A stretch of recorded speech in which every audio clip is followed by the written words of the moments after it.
A war hero who faced down the British Army arrived at a small farmhouse to investigate rumors of something impossible. His name was Andrew Jackson, future President of the United States, a man who feared nothing. But when his wagon approached the Bell farm, the wheels locked. His horses pulled with all their strength, but the wagon wouldn't move an inch. Then, a voice came from the empty air. "All right, General, let the wagon move on. I will see you again tonight." The wheels immediately unstuck. That night, Andrew Jackson fled the property in terror. He later said he would rather fight the entire British Army again than spend another night at that farm. What was he running from? An entity that could speak, that could touch you, that could kill you. This is the true story of the Bell Witch, the only haunting in American history where the ghost murdered someone, and hundreds of people heard it happen. Robertson County, Tennessee. The Bell family lived on a prosperous farm near the Red River. John Bell was a respected farmer and church leader. His wife, Lucy, was known for her kindness and strength. They had 9 children. Their daughter, Betsy, was 12 years old. Smart, beautiful, full of life. She had no idea she was about to become the target of something that would torment her for 4 years. It started in the cornfield. John Bell was inspecting his crops one afternoon when he saw an animal, but it was wrong. It had the body of a dog, but the head of a rabbit, large, unnatural, staring at him. He raised his rifle and fired. The creature vanished. That evening, the knocking began. Slow, deliberate. Knock, knock, knock. On the walls, on the doors, on the windows. The family searched the house. Nothing. No one was there. But every night, the knocking continued. And every night, it got worse. The sounds changed. Scratching, like claws dragging across wood. Chains being pulled across the floor. Stones thrown at the roof from inside the house. The children would wake up screaming as their covers were ripped off their beds by invisible hands. They heard rats gnawing on their bedposts. But when they lit candles, there was nothing there. John Bell tried to keep it quiet. He was a church elder, a respected man. People would think he was losing his mind. But then the entity focused on Betsy. She woke up one morning with her hair tangled in knots so tight they had to cut it free. She felt invisible hands pulling it, yanking it, while she screamed for help. Then came the slaps.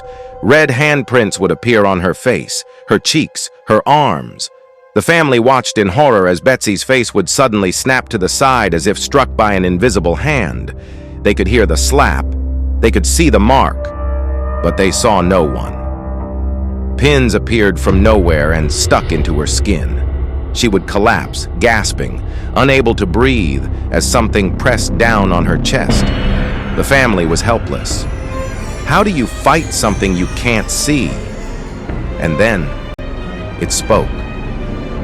At first, it was just sounds, whistling, humming, faint whispers no one could understand. But the whispers grew louder, clearer, until one night a voice filled the cabin, clear as day, coming from nowhere and everywhere at once. "I am here!" The family froze in terror.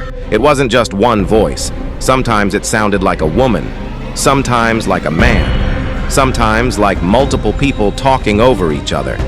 But it was intelligent. It could hold conversations. John Bell demanded, "Who are you? What do you want?" The voice answered. At first, it claimed to be the spirit of someone whose grave had been disturbed. Then it said it was a Native American seeking revenge. The story kept changing, but finally, it gave a name. "I am Kate Batts' witch." Kate Batts was a neighbor. John Bell had a bitter land dispute with her years earlier. Some people believed she was a witch, and now this entity claimed she had sent it. It began calling itself Kate, and Kate had 2 goals. "I am going to kill John Bell, and I am going to stop Betsy Bell from marrying Joshua Gardner." Word spread across Tennessee. People didn't believe it. A ghost that talks? Impossible. So they came to see for themselves. Dozens, then hundreds, ministers, doctors, skeptics, believers. They all came to the Bell farm, and Kate performed for them. She would sing hymns, perfectly, in a beautiful voice. She quoted scripture word for word. She even corrected a preacher during his sermon, telling him he misquoted a verse. The preacher checked his Bible. She was right. Kate could be in multiple places at once. People heard her voice in the house while others heard her in the barn, simultaneously. She knew things she shouldn't know. She told visitors their secrets, things no one else knew. She described events happening miles away at that exact moment. People tried to explain it. Ventriloquism, trickery, but there was no explanation. And then Andrew Jackson came. Jackson was a general, a war hero, a man who feared nothing. He brought a group of men, including one who claimed to be a witch layer, a professional witch hunter. When Jackson's wagon approached the property, the wheels locked. The horses strained. The men pushed. Nothing worked. Then Kate's voice rang out from the empty air. "All right, General, let the wagon move on. I will see you again tonight." The wagon immediately rolled forward. That night, the witch hunter stood in the Bell home holding a silver bullet and a pistol. He claimed he could shoot any witch. Kate's voice laughed. "I'm right here. Shoot me." The man raised his gun. Before he could fire, something kicked him. Hard. He flew backward into the wall. Then he was dragged across the floor by invisible hands. Slapped, punched, kicked. He ran from the house screaming. Andrew Jackson and his men left the next morning. Jackson later wrote, "I'd rather fight the British in New Orleans than deal with the Bell Witch." Betsy Bell had fallen in love with a local boy named Joshua Gardner. He was kind, hard-working. He loved her deeply. But Kate forbade it. Every time Joshua visited, Kate would scream. Furniture would fly across the room. Dishes would shatter. Betsy would be struck unconscious by invisible blows. "Don't marry Joshua Gardner! Don't marry Joshua Gardner!" The voice tormented her day and night. It whispered in her ear. It screamed at her during meals. It pulled her hair when she tried to sleep. Joshua tried to stay.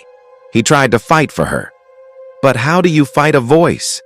In 1821, after years of torture, Betsy couldn't take it anymore. She broke off the engagement. Witnesses said she sobbed uncontrollably. Her heart was shattered. Joshua begged her to reconsider, but she couldn't do it. She couldn't live like this anymore. And as Betsy cried, Kate laughed, a cold, cruel laugh that echoed through the house. Betsy Bell never married. She lived the rest of her life alone. Joshua moved away. Some say he never loved anyone else. The witch had won.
After John Bell's death, Kate's activity decreased. She would still talk to Lucy Bell occasionally. almost friendly now, as if satisfied. In early 1821, Kate made an announcement. "I am leaving now, but I will return in 7 years." And then, silence. The knocking stopped. The voice disappeared. The Bell family finally had peace, but Kate kept her promise. In 1828, exactly 7 years later, scratching sounds returned to the Bell home. The voice spoke briefly to Lucy Bell and her sons. Kate said the world would experience great upheaval, war, destruction. She predicted the Civil War. She predicted world wars. Then she said she might return again in 107 years. After a few weeks, she left, and she never returned. Or did she? Today, the Bell farm is gone. But the legend remains. The Bell Witch Cave in Adams, Tennessee is one of the most haunted locations in America. Visitors report hearing voices, feeling unseen hands, seeing shadows move in the darkness. The Bell family graveyard still stands. John Bell's grave is there. Betsy's grave is nearby. And some say on quiet nights, you can still hear singing. The Bell Witch is the most documented haunting in American history. Hundreds of witnesses, testimonies recorded. A man died. A girl's life was destroyed. Skeptics tried to debunk it. They couldn't. It spoke, it touched, it killed, and no one ever figured out what it really was. This is the true story of the Bell Witch. Every word of it is real.